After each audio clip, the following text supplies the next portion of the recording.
नमस्ते, स्वागत है आपका भगवत गीता अध्ययन में, जहां हम भगवत गीता के माध्यम से अपने व्यवहारिक जीवन को सुंदर बनाने का प्रयत्न करते हैं और जीवन के हर मोड़ पे सही निर्णय लेने में सक्षम बनते हैं। तो हाथ जोड़ लीजिए, गुरु ब्रह्मा से स्टार्ट करते हैं। गुरुर्ब्रह्मा गुरुर्विष्णु गुरुर्देवो महेश्वरः गुरुः साक्षात् परब्रह्म तस्मै श्री गुरुवे नमः।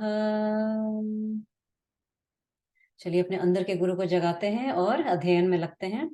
एक रिकैप लेते हैं। पहले 3 वर्ष में तीसरे अध्याय को हमने शुरू किया। उसमें अर्जुन बहुत कंफ्यूज स्टेट में हो गया था। अगेन उसका कंफ्यूजन अभी गया नहीं है और वो कर्म और ज्ञान योग में पूरी तरह भ्रमित था कि मेरे लिए क्या अच्छा है, भगवान ये बताइए। आपने तो ये बता दिया, बट आप एक ही मुझे बताइए कि मुझे क्या करना है। तो भगवान अभी बताते हैं आगे के श्लोक में कि अर्जुन के लिए क्या हित में है। उसके पहले हम थोड़ा एक जानेंगे कि कर्मों की जो विभाग किया हुआ है हमारे आगामी कर्मों का, हाँ, वो क्या किस तरह से किया हुआ है उसको थोड़ा समझने का प्रयास करते हैं। तो टाइप्स ऑफ आगामी कर्म, अगर आपको थ्योरी ऑफ कर्म याद है जो हमने काफी पहले के वीडियोस में किया था, उसमें आगामी या क्रियमाणी कर्म होता है जो आने वाला है, जो हमारे अभी प्रेजेंट एक्शन से फलित होने वाला है, उसको आगामी कर्म बोलते हैं। उसमें सबसे पहला आता है नित्य कर्म। नित्य कर्म मतलब क्या होता है? Obligatory duties of a person. जैसे एक डिसिप्लिन जो हमारा सुबह से उठ के डेवलप होता है, जैसे सुबह उठ के ब्रश करना है, नहाना है, स्कूल कॉलेज जाना है, ऑफिस जाना है, शरीर के प्रति जो हमारी ड्यूटीज होती हैं, परिवार के प्रति, समाज के प्रति, देश के प्रति, उसको नित्य कर्म बोलते हैं। इन नित्य कर्मों का उद्देश्य मनुष्य को एक डिसिप्लिन देना है, आत्म केंद्रित करना है और ये जीवनचर्या का एक हिस्सा होता है, ठीक है। और बुरे कार्यों के प्रभाव को कम करता है और हमारे अच्छे गुणों को विकसित करने में हमेशा फलित होता है। तो ये नित्य कर्म है। अगर आप नित्य में कर्म करते हैं तो कोई आपको थैंक यू नहीं बोलता है, लेकिन आप नहीं करते हैं तो सब पॉइंट करेंगे। फॉर एग्जाम्पल, अगर आप नहीं नहाते हैं तो आपसे बदबू आएगी, है ना, सब पॉइंट आउट करेंगे, आज तुमने नहाया नहीं। उसी हिसाब से नित्य कर्म है। नेक्स्ट होता है नैमित्तिक कर्म। नैमित्तिक कर्म आर दीज आर कर्मास जो अनिवार्य होते हैं ऑन स्पेशल ओकेजन्स, है ना। जैसे विशेष अवसरों पे जो हम कर्म करते हैं, जैसे शादी ब्याह हो गया या कोई संस्कार करना है।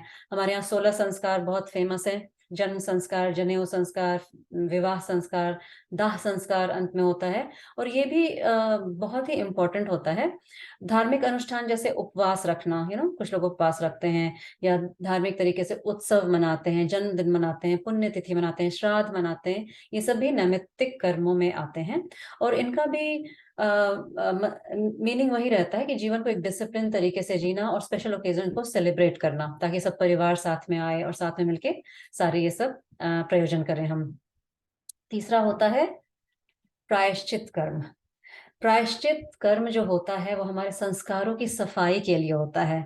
तो ये प्रार्थना या दान या आत्म अनुशासन के लिए भी किया जाता है। एक सिंपल एग्जांपल है आजकल के टर्म्स में, जैसे हम कुछ गलती करते हैं ट्रैफिक में तो हमको ट्रैफिक का टिकट मिलता है और हमको फाइन भरना पड़ता है। वो एक तरह का प्रायश्चित कर्म भी है।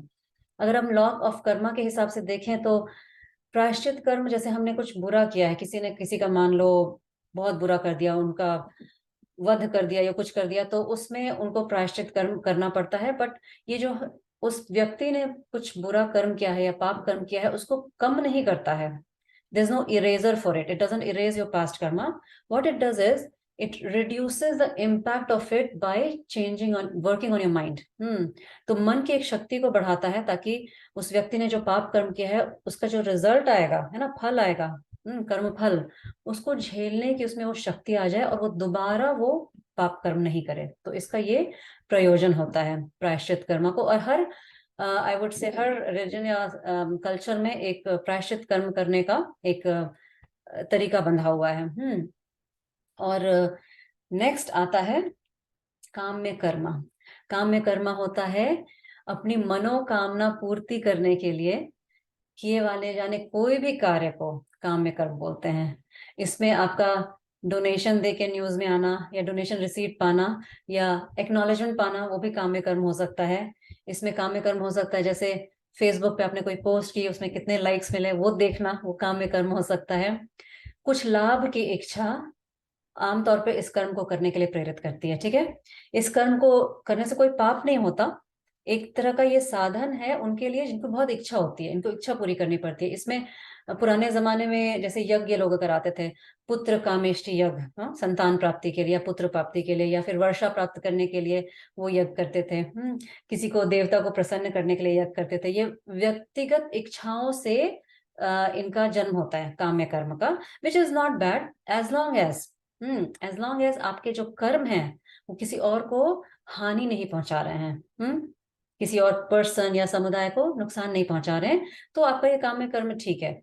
लेकिन इसमें एक कैच है, ये काम्य कर्म का जो पूरा प्रयोजन है ना, जो उसका जिस मंशा से वो किया जाता है, जिस इंटेंट से वो किया जाता है, उसमें राग और द्वेष बहुत ज्यादा प्रज्वलित हो जाता है। मतलब जैसे अगर कोई किसी इच्छा से कुछ करता है, मान लो पुत्र कामेष्टि यज्ञ, मान लो उसको पुत्र की प्राप्ति नहीं होती है तो उसका मन बिल्कुल विषाद से भर जाएगा, करेक्ट?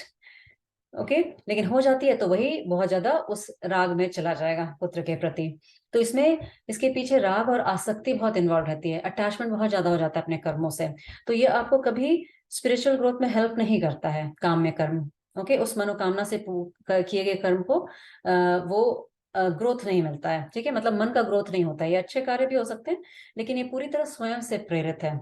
ओके, तो अगर आपको सत्य के मार्ग पे जाना है, ज्ञान के मार्ग पे जाना है, तो ये इतने हेल्पफुल नहीं होते हैं। अदरवाइज कोई नुकसान नहीं है इनको करने से। नेक्स्ट होता है निषिद्ध कर्म।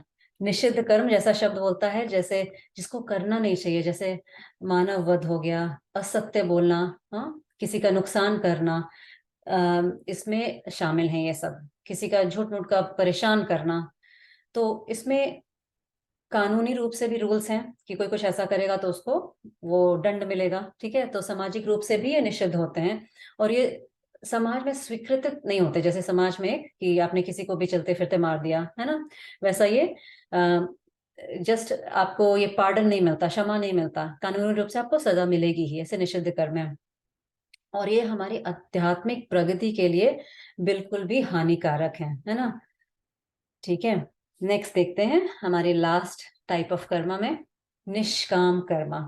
निष्काम कर्म ऐसे कर्म हैं जो फल या फल की इच्छा की अपेक्षा के बिना ही किए जाते हैं। ये एक तरह से निस्वार्थ कर्म है, इच्छा रहित कर्म है और ये मुक्ति के मार्ग पे कर्म करने वाले लोग ही करते हैं। और निष्काम कर्म एक तरीके से सिर्फ एक एनलाइटन बीइंग ही कर सकता है, एक साधु ही कर सकता है।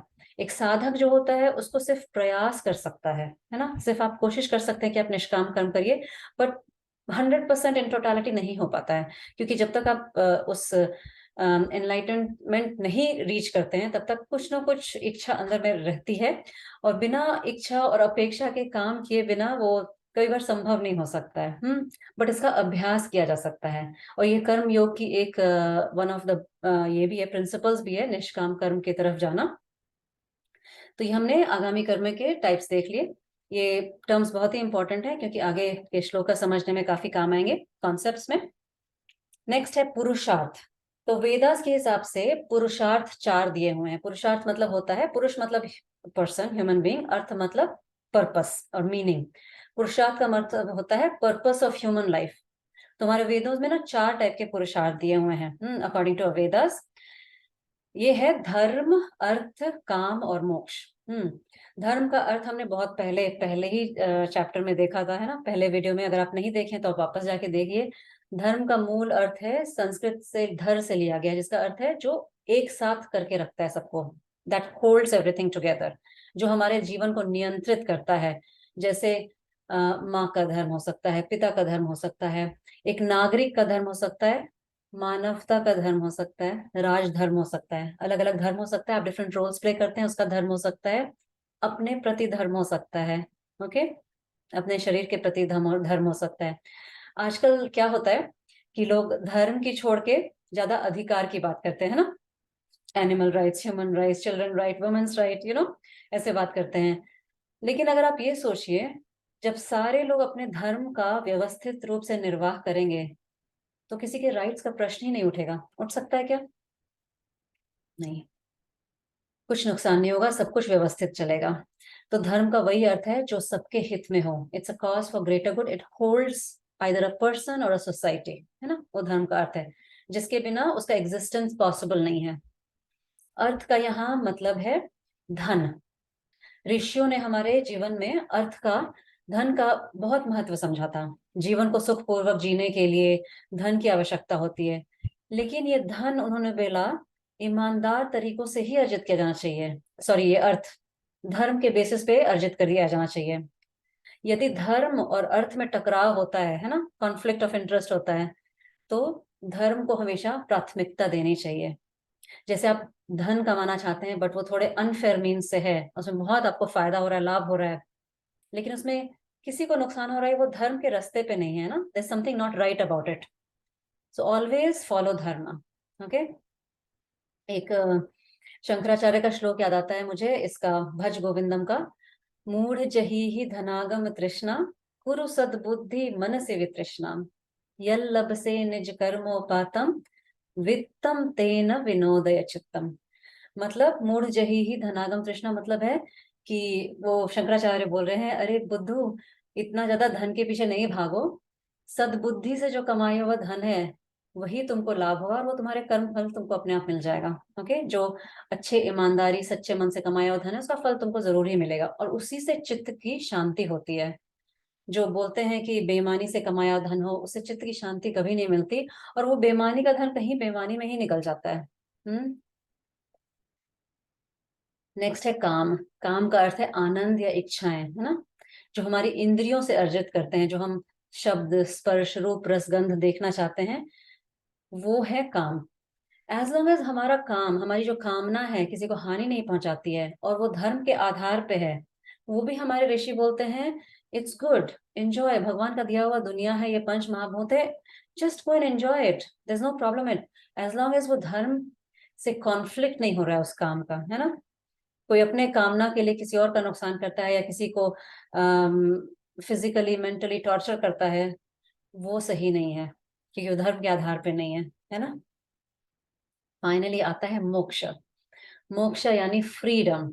यहाँ से फ्रीडम से ये नहीं समझना है मोक्ष, बहुत लोग समझते हैं कि अरे मरने के बाद मोक्ष मिल जाएगा, शरीर खत्म होने के बाद, नहीं। ये स्वतंत्रता मन की है, हियर एंड नाउ। ये मैंने बहुत बार बोला है, हमेशा इस बात का ध्यान रखिए कि आपका मन कहाँ जा रहा है, मन किसमें स्थित है। मन क्या दूसरे की बातों में उलझ रहा है, या मन योग में स्थित है। अगर आपको याद होगा चैप्टर 2 वर्स 48 में भगवान ने बोला था, योगस्थः कुरु कर्माणि, योग में रह के कोई भी कर्म करो अर्जुन, संगम त्यक्त्वा धनंजय, संगम छोड़ दो, उसे अटैचमेंट छोड़ दो। अटैचमेंट का यहाँ पे डेफिनेशन हम ये समझते हैं कि जिसके बिना हमारा काम ही नहीं चलेगा। Our well being, our emotional mental well being is dependent on that thing. For example, coffee से आपको बहुत अटैचमेंट है, आपका सुबह सुबह कॉफी के बिना काम नहीं चलता, तो basically you are an addict for that particular thing, right. तो भगवान बोल रहे हैं वो एडिक्शन को निकाल दो, योगस्थ कुरु कर्माणि। नेक्स्ट लाइन में सिद्धि असिद्धि समो भूतवा, सिद्धि हो असिद्धि हो, मतलब फेम मिले इनफेम मिले, लाभ हो हानि हो, समत्वम योग उच्चते। समो भूतवा मतलब माइंड को समभाव में रखना है, बैलेंस्ड इक्वानिमस रखना है, क्योंकि समत्वता ही सबसे हाईएस्ट योग है।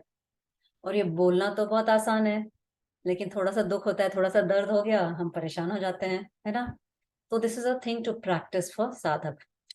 और यूजली हम एक ही चक्कर में फंसे रहते हैं कई बार, उस वैसे लोगों को मोक्ष की प्राप्ति नहीं होती। जैसे कोई कुछ बोला वही आपके माइंड में चल रहा है, हो सकता है वो 20 साल पहले बोला हो, है ना।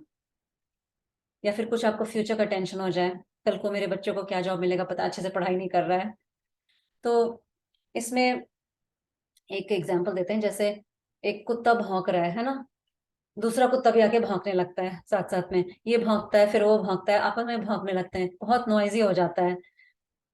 तो हम भी ऐसे ही करते हैं कई बार, एक कोई कुछ बोलता है दोबारा हम बोलते हैं, और ये ऐसे बहस चलती रहती है, या मन में उधेड़-बुन चलती रहती है, उसने ऐसे क्यों बोला, मुझे ऐसे बोलना चाहिए था, है ना। तो क्या होता है, दो कुत्ते जब भौंक रहे होते हैं, समझ लीजिए ऐसा एग्जाम्पल है मेरे स्टोरी में, कि सेकंड कुत्ता जो होता है अचानक से सोचता है कि अरे मैं क्यों भौंक रहा हूँ झूठ मूठ का, है ना। उस सेकंड कुत्ते का हृदय परिवर्तन हो जाता है समहाउ। और उसको अभी भौंकने में आनंद नहीं आ रहा है, बोलता है मैं चुपचाप बैठ जाता हूँ, सांस पे ध्यान देता हूँ। वो सेकंड कुत्ता, तो पहले कुत्ते के साथ मुझे इन्वॉल्व नहीं होना है, तो धीरे धीरे ऐसे करते करते पहला कुत्ता भौंकते जा रहा है, बट सेकंड कुत्ता शांत बैठा है। धीरे धीरे वो सेकंड कुत्ता क्या होता है, योगस्थ हो जाता है, क्योंकि वो योग में स्थित हो जाता है। ठीक है। तो ये मैंने एग्जाम्पल क्यों दिया, क्योंकि हमारे अंदर भी ठीक इसी तरह पशु प्रवृत्ति होती है ना। क्योंकि हमारा जो ईगो है अपना, हमेशा अपने आप को सही साबित करने में लगा हुआ है, क्योंकि उसके बिना उसका कोई एग्जिस्टेंस नहीं है। वो घबरा जाएगा हमारा ईगो। ईगो मतलब अहंकार, अहम इति आकार, जो मैं इस शेप में हूँ, चाहे मैं वो माँ हो सकती हूँ या बेटी हो सकती हूँ या कोई भी हो सकता है, बॉस हो सकती हूँ। वो मेरा जो आकार है, उस रोल में जो प्ले कर रही हूँ, हमेशा सही साबित करने की कोशिश करता है कि मैंने ये एक्शन सही क्यों किया। तो हम ऐसे कई बार चक्कर में फंस जाते हैं। शंकराचार्य ने बोला था ना, पुनरपि जननम पुनरपि मरणम पुनरपि जननी जठरे शयनम, इहि संसारे बहु दुस्तारे कृपया पारे पाहि मुरारे। तो जो ये साइकिल को समझ गया ना, कि हम साइकिल में जीते रहते हैं कॉन्स्टेंटली। जैसे बहुत लोग मंडे टू फ्राइडे के साइकिल में जीते रहते हैं, फिर वीकेंड आते तो बड़े खुश हो जाते हैं, फिर मंडे आके दुखी हो जाते हैं। पुनरपि जननम पुनरपि मरणम। तो मोक्ष मतलब होता है एक समझ आपके अंदर जब आने लगती है कि मुझे इस साइकिल से बाहर निकलना है। That will take you towards moksha. It's like एक सैटेलाइट को हम लॉन्च करते हैं, तो अगर उसमें इनफ एनर्जी नहीं होती है, तो क्या होता है, अर्थ से अगर लॉन्च होता है सैटेलाइट, तो एनर्जी इनफ नहीं होने के कारण क्या होता है, वो अर्थ का ही ऑर्बिट करने लगता है। ओके। बट उसमें वो सफिशिएंट एनर्जी जनरेट करानी पड़ती है साइंटिस्ट को, ताकि वो एस्केप वेलोसिटी रीच कर सके। एस्केप वेलोसिटी दैट वेलोसिटी जहां पे वो उसका ग्रेविटेशनल फोर्स को छोड़ के बाहर चला जाता है अंतरिक्ष में। उसी तरह हमारी साधना इतनी तीव्र होनी चाहिए कि आप वो सर्कल से बाहर निकल जाएं। एक ही सर्कल में आप घुरमट्टा हो रहा है, हो रहा है, हो रहा है, चर्न हो रहे हैं कर्मों के साइकिल में। अपने ऊपर पिटी फील कर रहे हैं, बेचारा फील कर रहे हैं, हाय राम मुझे ऐसा क्यों मिला, वैसा क्यों मिला, मेरे साथ ही ऐसा क्यों होना था। तो अब जब वो आप वो समझ जाते हैं ना, और आप उसकी तरफ प्रयास करते हैं कि नहीं, मुझे ये सब चक्कर से बाहर निकलना है, मुझे मोक्ष की प्राप्ति करनी है, मतलब freedom of mind. I want that freedom of mind, I want that peace of mind. तब आप मोक्ष का रास्ता अपनाते हैं। तो फिर आपकी साधना उस हिसाब से रिफ्लेक्ट होनी चाहिए, आपकी योगा की, मेडिटेशन की, है ना, और ये सब पढ़ने लिखने की। तो यही है धर्म अर्थ काम मोक्ष। आपके पास कोई प्रश्न हो तो नीचे कमेंट में लिखिए, मैं नेक्स्ट टाइम आंसर करूंगी। Now will go to the next verse. चौथा वर्स है भगवत गीता का। न कर्मणामणारम्भान्, न कर्मणामणारम्भान्, नैष्कर्म्यं पुरुषोऽश्नुते, नैष्कर्म्यं पुरुषोऽश्नुते, न च सन्न्यासनादेव, न च सन्न्यासनादेव सिद्धिं समधिगच्छति, सिद्धिं समधिगच्छति। इसमें दूसरे साइड में एक एक शब्द का अर्थ भी लिखा हुआ है। न कर्मणा मनारंभा, बाय रिफ्रेनिंग फ्रॉम एक्शन, मतलब आरंभ ही नहीं किया एक्शन का, है ना। कुछ लोग ऐसे गुस्से में बैठ जाते हैं ना, उनके लिए है। नैष्कर्म्यम पुरुषोष्णुते, a person does not gain actionlessness, मतलब जो नैष्कर्म्य कर्म के बारे में हमने बात किया था ना, टाइप्स ऑफ आगामी कर्म में, उसमें जो लास्ट वाला था, जो सिद्ध पुरुष कर पाते हैं। तो कुछ लोग जो गुस्से में होकर मुंह फैला के बैठ जाते हैं, वो कभी उस स्टेट को अचीव नहीं कर सकते। किसके? नैष्कर्म्य वाले स्टेट को। क्योंकि न च संन्यासनाद एव, nor by renunciation alone one can attain perfection. Okay. अब हाईएस्ट स्टेट ऑफ परफेक्शन क्या है? ओके, मतलब पूर्णता की उच्चतम स्थिति जो बोलते हैं ना, नैष्कर्म्यता है, राइट, जो सिद्ध पुरुष करते हैं। बट क्रियाहीनता की स्थिति जो है, मतलब एक्शनलेसनेस, जैसे हम कुछ नहीं करेंगे, जैसे क्या करें, इतना प्रॉब्लम है हम कुछ नहीं करेंगे, हाथ धर के बैठ जाएंगे, वो आपको उस स्थिति तक कभी पहुंचा नहीं सकता। क्योंकि उस नैष्कर्म्यता की स्थिति तक पहुंचने का मार्ग है कर्म। कर्म किए बिना आप नहीं कर सकते। समस्त कर्मों का परित्याग करके कोई वो पूर्णता पे नहीं पहुंच सकता, है ना। ये बहुत इंपॉर्टेंट संदेश है, बहुत ही महत्वपूर्ण संदेश है भगवत गीता का, कि हमको एक्शन लेना है। जैसे आप मान लीजिए वही चक्कर में फंसे हुए हैं मंडे टू फ्राइडे, या कोई मन में उधेड़बुन चल रही है, उसमें सिर्फ आप ऐसे लेके बैठ नहीं सकते कि हाँ अरे मेरे साथ ऐसा हो रहा है, या दुखी नहीं हो सकते उसके ऊपर, जैसे अर्जुन बैठ गया था।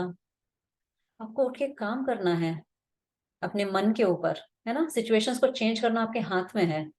तो ये भगवत गीता का सबसे इंपॉर्टेंट मैसेज है एक्चुअली, कि आप इस संसार से नहीं बच सकते। ये संसार आपके विकास के लिए एक्चुअली आवश्यक है। This world is like a womb of a mother, है ना। जैसे एक बच्चा माँ के गर्भ में 9 महीने तक रहता है, उसको उसके थ्रू गुजरना पड़ता है, करेक्ट, उसमें रहना पड़ता है, उसी में उसका ग्रोथ होता है। उसी तरह ये संसार भी हमारे लिए एक ग्रोथ का जगह है। आप बिना इंटरेक्शन के लोगों के ग्रोथ नहीं कर सकते। आप कर्म योग को अलग नहीं कर सकते कि नहीं मैं तो सीधा सन्यासी बन जाऊंगा, जो अर्जुन ने वो उपाय बताया था भगवान को कि मैं सब छोड़ के जा रहा हूँ सन्यास मार्ग पे। आप नहीं कर सकते। और निष्काम कर्म की जो स्थिति होती है ना, उसकी शरीर की क्रिया से लेना देना कुछ नहीं होता। ओके, द रियल एक्शनलेसनेस जो होता है ना, उसमें बॉडी के एक्शन से कोई फर्क नहीं पड़ता। It's here. तो नैष्कर्म्यता यहाँ पे है, मन में है। क्योंकि आप देखिए तो कितने शुद्ध पुरुष कितना महान काम करते हैं, कितने ये चिन्मयानंदा को ही देख लीजिए, इतना बड़ा सब कुछ किया, चिन्मय मिशन चला, सब उनके जाने के बाद भी चल रहा है, इतना अच्छा। वन ऑफ द बेस्ट ये है उनका, गीता का डिस्कोर्सेज है और सारे प्रोग्राम्स हैं।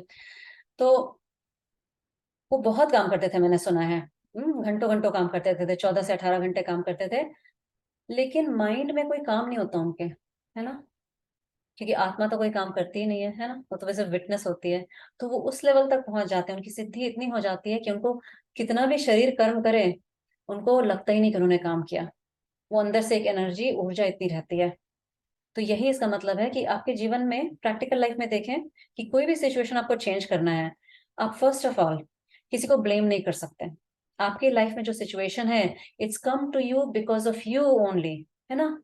आपके अपने कर्मों का फल है, जिसके कारण आपके लाइफ में सिचुएशन, वो पर्सन या परिस्थिति, है ना, आपकी लाइफ में इसीलिए आई है। दूसरा ये याद रखने की वाली बात है कि वो परिस्थिति आपके अपने आध्यात्मिक ग्रोथ के लिए आई है, आपको नीचे दबाने नहीं आई है। ये आप समझ लेंगे ना, तो आप सोल्यूशन फोकस हो जाएंगे। आप सोचेंगे कि अच्छा, मुझे इस परिस्थिति या व्यक्ति जो मुझे परेशान करे उसे क्या सीखना है, क्या मेरा चैलेंज हो रहा है, क्या मेरा टॉलरेंस कम है, क्या मेरा, क्या बोलते हैं उसको, सेल्फ एस्टीम कम है, क्या मेरे अंदर कॉन्फिडेंस को चैलेंज कर रहा है वो सिचुएशन या वो person. What should I learn from that situation. ये आपको हर सिचुएशन, हर समय माइंड में रखना है, because every situation comes in your life for with the lesson. अगर वो लेसन को आप पकड़ लिए, अगर आप वो सीख को पकड़ लिए, तो आपका ग्रोथ निश्चित है। अगर वो सीख को नहीं पकड़े, अगर आप ब्लेम गेम में चले गए या अपने ऊपर पिटी फील करने लगे, है ना, बेचारा फील करने लगे, तो वही होगा, पुनरपि जननम पुनरपि मरणम, दूसरे कुत्ते की तरह भागते रहिए, है ना, पहले कुत्ते के साथ, सिचुएशन के साथ। कुछ लोग बहुत रैंट करते हैं ना, मेरे साथ ये हो रहा है, मेरे साथ वो हो रहा है, और वो कभी बैठ के सोचते नहीं है, ओके हो रहा है, हो रहा है, व्हाट कैन आई डू। अगर आप भगवत गीता पढ़ने आए हैं, तो आप शायद वो सोचने के लायक हैं, है ना। तो सोचिए, यू द लकी वन। सोच को परिवर्तन करिए। नेक्स्ट श्लोक का नंबर 5। न हि कश्चित् क्षणमपि, न हि कश्चित् क्षणमपि जातु तिष्ठत्य कर्म कृत्, जातु तिष्ठत्य कर्म कृत्, कार्यते ह्यवशः कर्म, कार्यते ह्यवशः कर्म, सर्व प्रकृतिर्जैर्गुणैः, सर्व प्रकृतिजैर्गुणैः। न ही, नॉट एनी वन, कश्चित क्षणमपि, not even for a moment, एक क्षण के लिए भी नहीं, you can remain without action. क्या आप विदाउट एक्शन रह सकते हैं क्या? नहीं रह सकते हैं। भूख लगेगी, उठना ही है खाने के लिए, बाथरूम जाना ही है ना, नींद आ ही रही है, खुजली मच ही रही है। एक सेकंड भी ये शरीर बिना एक्शन के नहीं रह सकता, है ना। आप चुपचाप बैठ भी जाएं, माइंड चलता ही रहता है। शरीर को उठा के भूख लगती है तो कुछ खाना बनाना ही पड़ता है, भोजन करना ही पड़ता है, चबाना पड़ता है, अपने आप अंदर नहीं घुस जाता। सो इस श्लोक से यही मतलब है कि एक क्षण के लिए भी हम विदाउट एक्शन नहीं रह सकते, है ना। बिकॉज थर्ड लाइन में देखिए, all are compelled to perform the action because of the qualities of the nature. हमारी जो गुणास है ना, उसके हिसाब से भी हम कर्म करते ही रहते हैं, करते रहते हैं कॉन्स्टेंटली। शांत बैठना बहुत ही मुश्किल है। हेल्पलेसली वी परफॉर्म एक्शन, हाँ, even with we are sitting quietly, हमारा हार्ट बीट कर रहा है ना। At the physical level it's impossible to remain actionless. भौतिक स्तर पे क्रियाहीन नहीं रह सकते हम लोग। Then what is this actionlessness? So जैसे मैंने पहले बोला, स्पिरिचुअलिटी में actionlessness has nothing to do with the action of the body. Okay, नैष्कर्म कर्म जो होता है ना, it has nothing to do with the भौतिक शरीर के जो क्रिया चल रहे हैं। आत्मा एक्शनलेस होती है। So if you focus on आत्मा, आप आत्मस्थित हैं, योगस्थ हैं, तो आप भले ही परफॉर्म कर रहे हैं एक्शन, आपका माइंड एक्शनलेस रहेगा। ओके, मन की स्थिति क्रियाहीन रहेगी। उसमें क्या होता है, एनर्जी लीकेज नहीं होता। जैसे हम सुबह से शाम में काम करते करते थक जाते हैं ना, oh my God it was a very busy day today, it was so hectic, too much of work, बोलते हैं ना, वो नहीं होगा, क्योंकि आपका मन तो यहाँ केंद्रित है ना, आत्मा पे अंदर स्थित है। अब जो पर्सन लेकिन बॉडी माइंड कॉम्प्लेक्स से आइडेंटिफाई करता है अपने आप को, वो बहुत अपसेट हो जाता है दिन भर के काम से। रात के 9 बजे के बाद तो एनर्जी नहीं रहती है, पूरी दुनिया काटने को आती है, बच्चे भी परेशान करते हैं कुछ बोले तो, है ना। और दूसरा, हमारी प्रकृति होती है ना, जैसे सात्विक राजसिक तामसिक प्रकृति होती है, हैबिट्स होते हैं, नेचर होता है, इंटरेस्ट होता है। That interest forces a person to do action. Example, अगर आपको पॉलिटिक्स में इंटरेस्ट है तो आप एकदम जागरूक रहेंगे, क्या चल रहा है, कहाँ इलेक्शन हो रहा है, कौन सी पार्टी क्या कर रही है।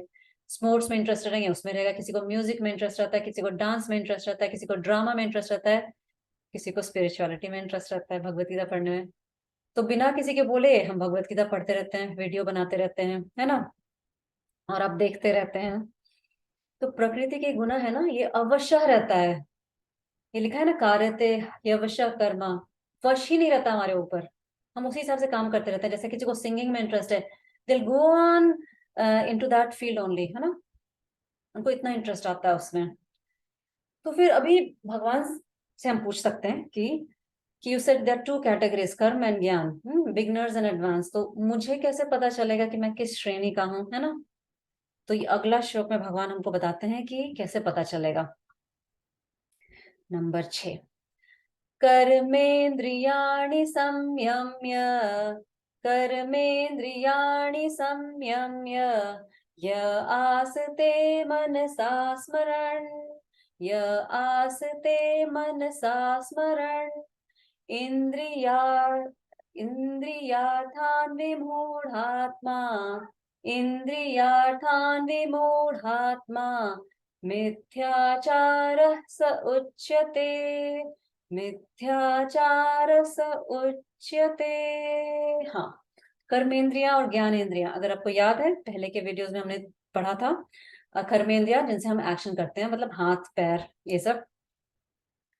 while restraining the organs of action, यह आस्ते मनसा स्मरण, one who sits in with his mind dwelling upon sense object। मतलब क्या है, मान लीजिए अपने हाथ पैर को आप रेस्ट्रेन कर लीजिए, आंख बंद कर लीजिए, कान से कुछ सुनिए नहीं, बैठ जाइए ध्यान मुद्रा में करके, पालथी मार के ध्यान के लिए, हाँ। बट थर्ड लाइन में देखिए, इंद्रियार्थान विमूढ़ आत्मा, आपका मन कहाँ है, मनसा स्मरण कहाँ है। मन किसको स्मरण कर रहा है, सेंस ऑब्जेक्ट्स पे ही सोच रहा है। अरे वो सीरियल में नेक्स्ट क्या एपिसोड होगा, अच्छा देखते हैं वो क्या होता है। या फिर अरे मैंने वो मॉल में उस दिन वो ड्रेस देखा था, अभी जाके खरीदना ही है। या फिर कोई कुछ बोल दिया, उसने मुझे ऐसा क्यों बोला, अभी मैं उसको सुनाता हूँ, हाँ नेक्स्ट टाइम मैं ऐसे बोलूंगा। उसने मुझे क्या गिफ्ट दिया, मैंने तो उसको इतना अच्छा गिफ्ट दिया। मन में यही सब चलता है। तो यू आर अ, भगवान के हिसाब से, मेरे हिसाब से नहीं, यू आर अ हिपोक्रेट। मिथ्याचार स उच्यते, that person is called a hypocrite. ये श्लोक का सिंपल टेस्ट है कि ध्यान की सीट पे आपका, आपकी बुद्धि, आपके मन में क्या चलता है, कि आपका मन नियंत्रण में है आपके आलंबना पे। आलंबना मतलब होता है ऑब्जेक्ट ऑफ मेडिटेशन। जैसे आपने सांस को आलंबना माना है या कोई इमेज को आलंबना माना है, क्या आपका मन नियंत्रण में है? क्या आप उस सांस पे ध्यान दे सकते हैं 5 मिनट भी, 10 मिनट भी, या 2 मिनट भी? ओके, क्या सहजता से आप अपने मन को संभालने में सक्षम हैं, या आपका मन विक्षेप की स्थिति में है, मतलब माइंड वॉन्डर्स। एंड कई बार you are not even aware that mind wanders, है ना। बहुत देर बाद आता है, अरे मैं तो मेडिटेशन करने बैठा था, चलो आते हैं वापस सांस पे। So this is normal for beginners, then you should think that you are a beginner.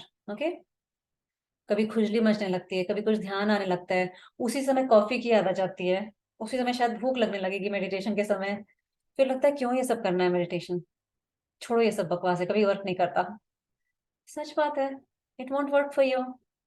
लेकिन फिर भी 10 मिनट बैठना है, ताकि आपको पता चले how disturb you are. Every day 10 minute बैठिए।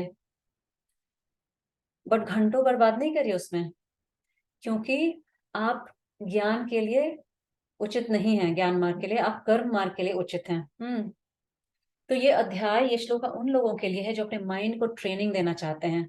एक्चुअली ये पूरा 3rd चैप्टर उसी पे है, क्योंकि आगे भगवान 6ठे अध्याय में बोलते हैं कि मन हमारा ग्रेटेस्ट फ्रेंड और वर्स्ट एनिमी भी है ना, मित्र भी है और शत्रु भी है। आप उसको कैसे ट्रेन करते हैं। और ईच वन, हम लोग सब लोग है ना, each one of us, we are suppose to think about our own mind, okay, not get into any mindless discussion. कभी माइंडलेस डिस्कशन में मत पड़िए किसी से। जैसे बहुत लोग ऐसे डिस्कस करते हैं ना, do you believe in God, आपको भगवान पे विश्वास है, ऐसा ऐसा, जैसे वो देखते हैं कि थोड़ा आप थोड़ा आध्यात्मिक बन रहे हैं तो आपसे ये सब प्रश्न पूछने लगते हैं। वो कभी ऐसे डिस्कस नहीं करिए, क्योंकि भगवान विश्वास करने की वस्तु या विषय है ही नहीं। पहले अपने मन पे विश्वास करिए, उस पे काम करिए, ये साधना करिए, कर्म योग में रहिए, उसको ट्रेन करिए, भगवान धीरे धीरे अपने आप दिख जाएंगे। उस पर डिस्कशन करने की जरूरत नहीं है। The best way to help others is first help yourself, you no.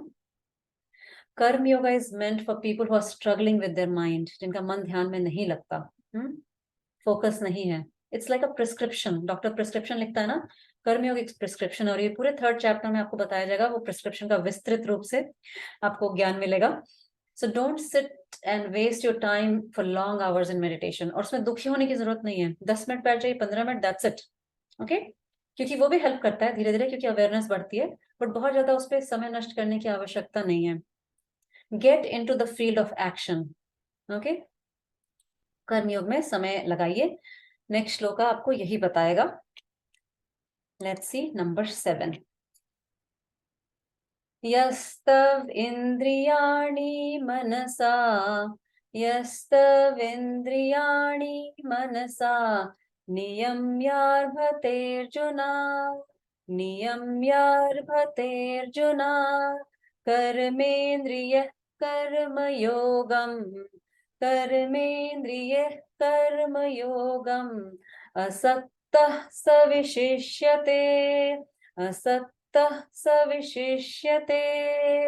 हाँ, यह who, one who restrains his senses with his mind, जो लोग अपने सेंसेस को, जो शब्द स्पर्श रूप रसगंध में घूम रहे, हमारे आईज ईयर्स, यू नो, घूम रहा हमारा माइंड उस सेंसेस में, वो जो उनको कंट्रोल कर देते हैं बाय प्रैक्टिसिंग। यहाँ प्रैक्टिसिंग वर्ड पे ध्यान दीजिए, अभ्यास, नियम से अभ्यास करना। योगा में नियम बहुत महत्वपूर्ण है, अभ्यास बहुत महत्वपूर्ण है, दीर्घ काल के लिए करना है, छोटे समय में कुछ नहीं होता है, बहुत पेशेंस चाहिए, निरंतर करना है। ऐसा नहीं कि अभी 6 महीना किए फिर 6 महीना छोड़ दिए, ऐसा भी नहीं चलेगा। तो लगे रहना है ना, जो कंटिन्यूस प्रैक्टिस करते हैं और कर्म योगा उस एटीट्यूड से करते हैं, मन को रिस्ट्रेन करके, वही डिटैच पर्सन सुपीरियर है। तो जैसे कर्म योग उनके लिए है, जैसे वो बच्चा है, कोई बच्चा अभी ABCD भी नहीं सीखा है, उसकी वर्णमाला उसको पता नहीं है, अ आ ई, उसको बोलते हैं आप तुम मेडिकल या इंजीनियरिंग की बुक पढ़ो, है ना। तो ऐसे ही है, जिसको मन ध्यान में ही नहीं लग रहा है, उसको बोलते हैं बैठ के 10 दिन ध्यान करो या सन्यास मार्ग पे चले जाओ। ऐसे कितने कांड भी हमने देखे हैं, जो जैसे सन्यासी लोग के आश्रम में होते हैं ना। क्यों? क्योंकि उनका मन अभी दुनिया में ही फंसा हुआ है, पता नहीं क्यों वो जाके सन्यास ले लिए। मिथ्याचारी थे, उनको अपने बारे में नहीं पता था। They haven't control their mind yet. मन शांत रखने के लिए संघर्ष कर रहे हैं तो ज्यादा देर ध्यान में नहीं बैठे। शारीरिक अभ्यास करें, योगाभ्यास करें, प्राणायाम करें, जो फिजिकल एक्शंस होती है वो करें, और फिर कर्मयोग की प्रिंसिपल से एक्शंस करें, ठीक है। कर्मयोग आपको कोई एब्स्ट्रैक्ट कॉन्सेप्ट नहीं है। ऐसा नहीं सोचिए कि कर्मयोग एक एब्स्ट्रैक्ट कॉन्सेप्ट है। ये आपके अपने आध्यात्मिक विकास के लिए, आपके जो डेली लाइफ की एक्टिविटीज है ना, उसको उपयोग करना। जहां भी आपको कोई भी रोल निभाना है, आपको अपने ब्रश ही करना है, कर्मयोग के प्रिंसिपल के साथ करिए। भगवान जी थैंक यू, मेरे पास दांत है जो मैं ब्रश कर सकता हूँ, बस एटीट्यूड ऑफ ग्रेटिट्यूड, दैट्स कर्मयोग, वन ऑफ द प्रिंसिपल्स। एक चीज जो आप कर सकते हैं, कोई भी काम आप करें, प्रार्थना पूर्ण दृष्टि से अपनाना है उस काम को।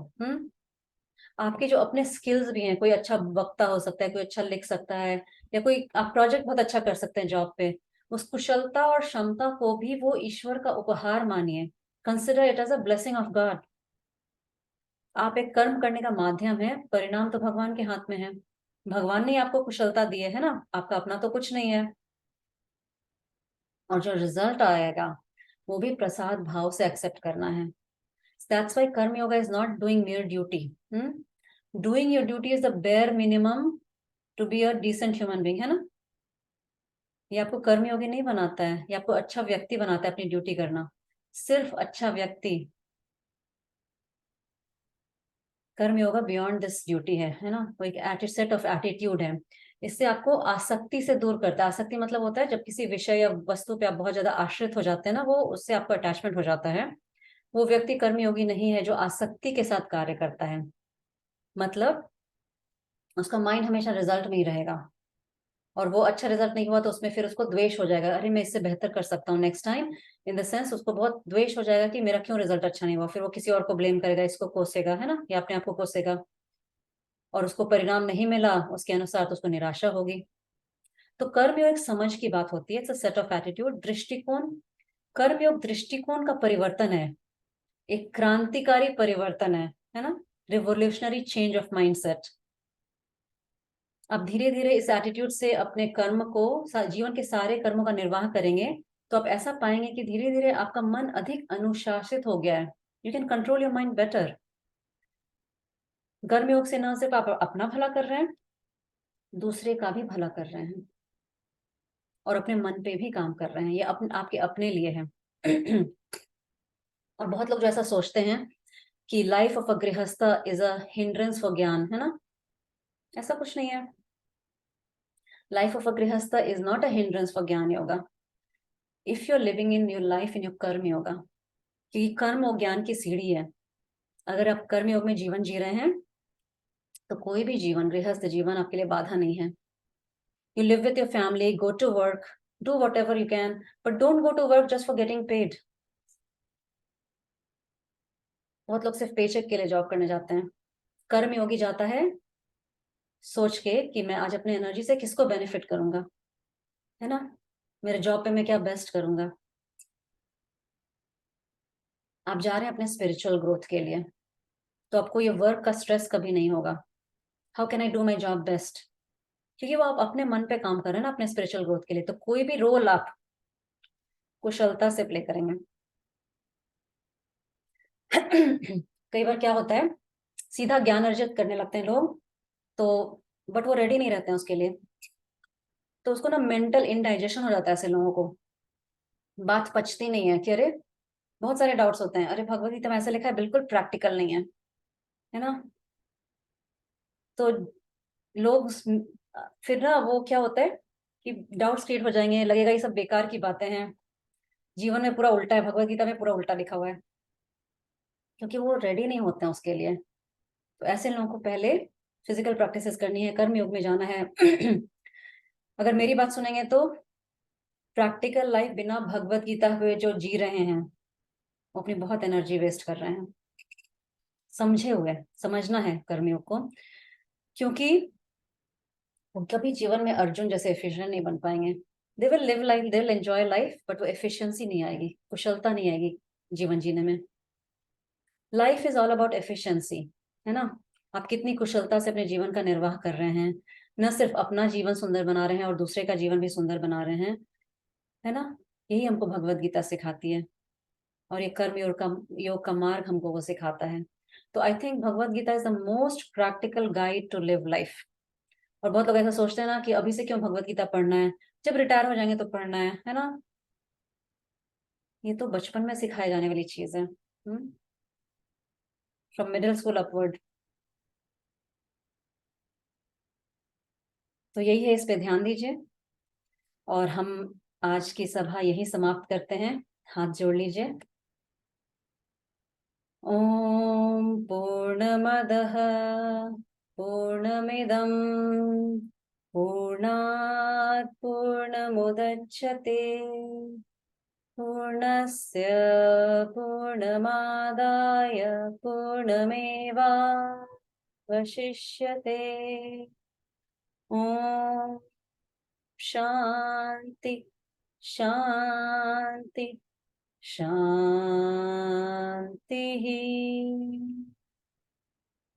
Hari Om everybody. Thank you so much for attending. See you next time.